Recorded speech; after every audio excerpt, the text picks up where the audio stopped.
Petitclerc. Madame la Présidente, merci. Senator Petitclerc. Thank you, Madam Chair. I thank both ministers for being with us here today.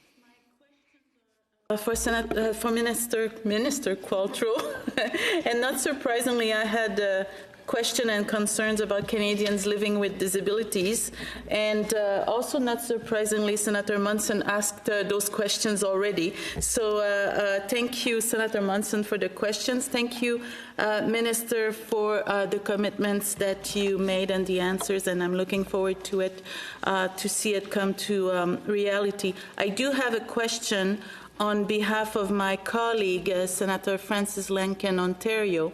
And the question goes like this. Minister Qualtrough, Part 2 of Bill C4 amends the Canada Labour Code, amending the reasons for which an employee is entitled to take leave related to COVID-19. However, to gain the protections in this part of the Canada Labour Code, a worker must have a status as an employee.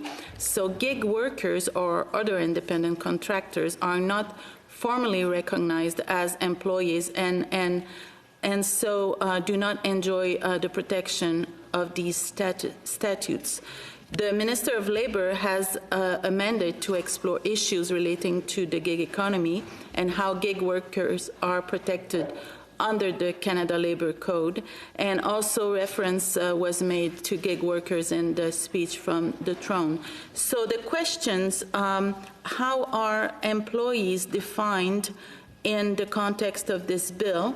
Will gig workers, typically defined as contractors, will be excluded from this and not have access to these new forms of leave?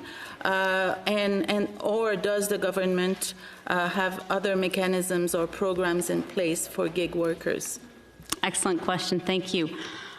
So it's no secret that one of the things the COVID-19 pandemic revealed was gaps in our employment insurance system and the way we support workers in times of income loss. Gig workers is the glaring example of that. There's a lot going on right now around the definition of gig worker and whether gig workers should be legally defined as employees. If it walks like a duck, talks like a duck, looks like a duck, it's a duck, no matter what you call it. That's going on right now. Absolutely, gig workers have access to these benefits. They were one of the primary drivers for us taking the CERB out of the EI stream to begin with so we could cover everybody. They will continue to be covered through the CRB. With respect to Canada Labour Code protections, my understanding is that because they won't have their job protected if they take these leaves. We're working on that. As you said, the Minister of Labour is working really hard to redefined in a more modern way employee to kind of reflect how people work, but they absolutely have access to the benefit. Thank you. All three of them. Thank you. The Minister. C'est suffisant, merci. The next slot of That's enough, thank you. Wallen sharing time with